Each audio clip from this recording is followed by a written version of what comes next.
Hello दोस्तों, स्वागत है आपका हम सबके YouTube channel R S notes पर। और आशा करता हूं दोस्तों आप सब स्वस्थ होंगे, मस्त होंगे। दोस्तों, कई दिनों से हरियाणा पुलिस कांस्टेबल का मामला दोस्तों तूल पकड़ता जा रहा है। क्या कारण है कि ज्वाइनिंग अब तक नहीं हुई और आगे क्या होने वाला है, हर चीज़ पर हम चर्चा इस वीडियो में करेंगे दोस्तों। तो आप एक भी तथ्य को मिस मत कीजिएगा, वीडियो अंत तक देखिएगा। तो आइए दोस्तों शुरू करते हैं। तो हरियाणा पुलिस कांस्टेबल अपडेट क्या रहेगी दोस्तों, आगे क्या होने वाला है। पहला पॉइंट हम देखते हैं कि ज्वाइनिंग नहीं होने का मेन कारण क्या है। तो सबसे पहली बात तो यह है दोस्तों, जब से रिजल्ट आया है इस मामले में कुछ न कुछ समस्याएं आ रही हैं। आप देख भी रहे होंगे, पहले इन्होंने परसेंटाइल मेथड लागू किया, उसके बाद ये इक्वी परसेंटाइल लाए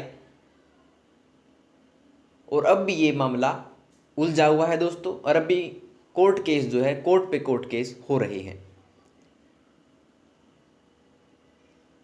तो दोस्तों, ज्वाइनिंग ना होने का कारण यही है कि अभी तक कोर्ट केस जारी है। आगे की डेट दोस्तों आपको पता है 17 अगस्त दी हुई है। पहले 29 जुलाई थी, उससे पहले 15 जुलाई थी, आप सबको पता है।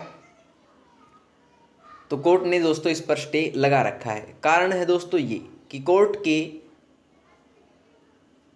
स्टे के कारण से ज्वाइनिंग नहीं हो रही है दोस्तों। अब दूसरा पॉइंट आता है, क्यों उलझा पड़ा है सारा मामला। इन्होंने महिला का निकाल दिया दोस्तों, पुरुष का निकाल दिया इक्वी परसेंटाइल मेथड से।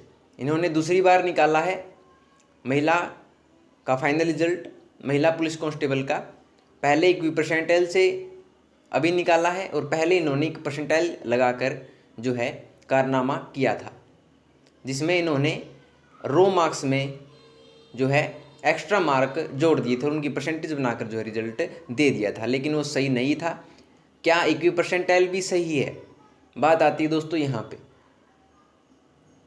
अब इसका जो है निचोड़ दोस्तों ये है कि इन्होंने निकाला तो परसेंटाइल में था, लेकिन फाइनल रिजल्ट दे दिया इक्वी परसेंटाइल में। और क्योंकि नॉर्मलाइजेशन मेथड अपनाया है तो इसके कारण से ग्रेस मार्क्स भी मिलते हैं। लेकिन बात ये आती है कि अगर ग्रेस मार्क्स देने ही थे तो कोर्ट में इन्होंने पहले ये क्यों कहा कि हम जो है 3 या 5 के बीच में ही ग्रेस मार्क्स देंगे। इन्होंने दोस्तों 10 से 15 मार्क्स तक ग्रेस दे रखी है। तो ये कहाँ तक जायज़ है? अब तो ये बात होगी, जिसका मतलब मुश्किल शिफ्ट में था वही भाग्यशाली था, जिसका आसान शिफ्ट में था वो तो बिल्कुल ही जड़बुद्धि था कि उसका तो सिलेक्शन हुआ ही नहीं। आप देख लीजिएगा दोस्तों कि जो 31 तारीख को है, जिसको ज़्यादा ग्रेस मार्क्स मिले हैं, उसमें ज़्यादा बच्चे लगे हैं सिवाय 1 तारीख या 2 तारीख के। आप देख लीजिएगा दोस्तों, मैं किसी के पक्ष में नहीं हूँ, विपक्ष में नहीं हूँ। ये तो था ग्रेस मार्क्स पर। और अब बात आती है परसेंटाइल मेथड पर, क्या लागू करना चाहिए या नहीं। तो कर तो अपने आप से कुछ भी सकते हैं, कुछ भी नोटिस निकाल के कुछ भी कर सकते हैं दोस्तों, लेकिन नोटिस का भी एक टाइम पीरियड होता है। मेल का इन्होंने पहले ही दे दिया था एग्ज़ाम होने से पहले कि हम परसेंटाइल मेथड से लागू करेंगे फाइनल रिजल्ट को, लेकिन फीमेल का इन्होंने एग्ज़ाम के बाद नोटिस दिया था कि परसेंटाइल मेथड से फाइनल रिजल्ट आएगा। बात यहाँ पर उलझ जाएगी दोस्तों, मैं आपको गारंटी दे रहा हूँ। क्योंकि पीटीआई वाले में भी यही हुआ था, क्योंकि पीटीआई वाले में ये था, जो पीटीआई 2010 में लगे थे और जिनको जून 2020 में हटा दिया गया था, उसमें ये था कि सेक्रेटरी के साइन नहीं हुए थे, सिर्फ साइन के कारण उनको हटा दिया गया था दोस्तों। और बाद में ये मान लिया गया था कि किसी न किसी तरीके से फ्रॉड हुआ है तो उनको हटा दिया गया था।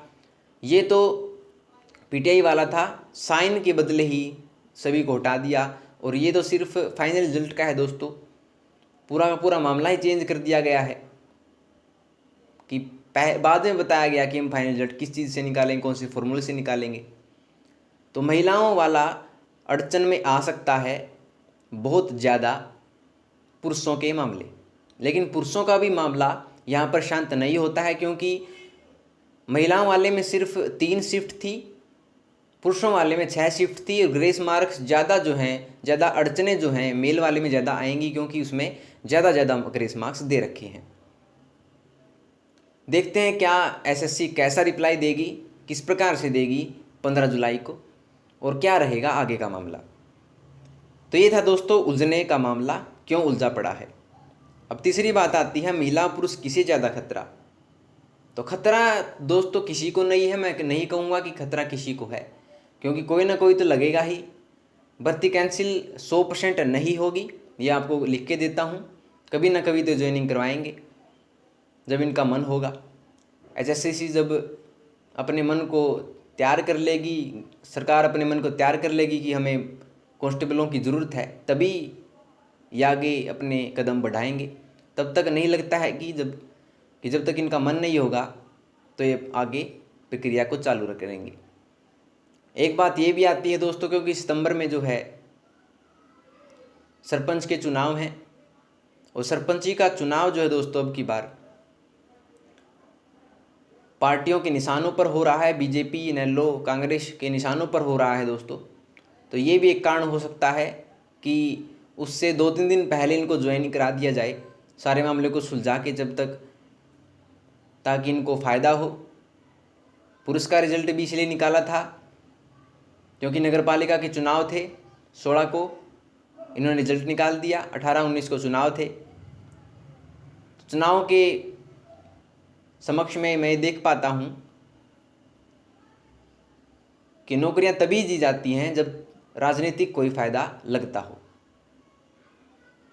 अगर चुनाव होते हैं तभी ये भर्तियाँ निकालते हैं, तभी ज्वाइनिंग कराते हैं। इनकी ये बात तो बिल्कुल ही ख़राब है। तो मुझे लगता है कि अगर ये मामला सुलझा भी देंगे सारा का सारा, तो सितंबर से पहले 2-3 दिन पहले या 1 हफ्ता पहले ज्वाइनिंग इनको करवा दिया जाएगा।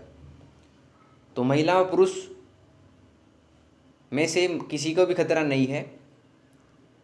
सिर्फ खतरा ये है कि कोर्ट में अगर इन्होंने अच्छा जवाब नहीं दिया तो क्या होगा, सिर्फ खतरा ये है। तो होप करते हैं कि अच्छा जवाब देंगे ये। आगे मामला है कि एचएसएससी ने किस कारण से खींच रखा है मामला। 2-3 कारण हैं दोस्तों इसके। एक तो राजनीतिक कारण सर्वप्रथम मामला मैं समझता हूँ कि राजनीतिक वोट बैंक के लिए ऐसा करते हैं। ये रिजल्ट भी निकाल देते हैं, बिना कोर्ट की सहमति से सब कुछ कर दिया। कोर्ट ने कहा था कि ऐसा कुछ नहीं करना है जब तक हम ना कहें, जब तक रूल जो हैं, रेगुलेशन जो इन्होंने लगाई हैं, जब तक हम इनको हरी झंडी ना दे दें तब तक आपको फाइनल रिजल्ट नहीं निकालना है। लेकिन इन्होंने निकाला तो कोर्ट को गुस्सा आया दोस्तों।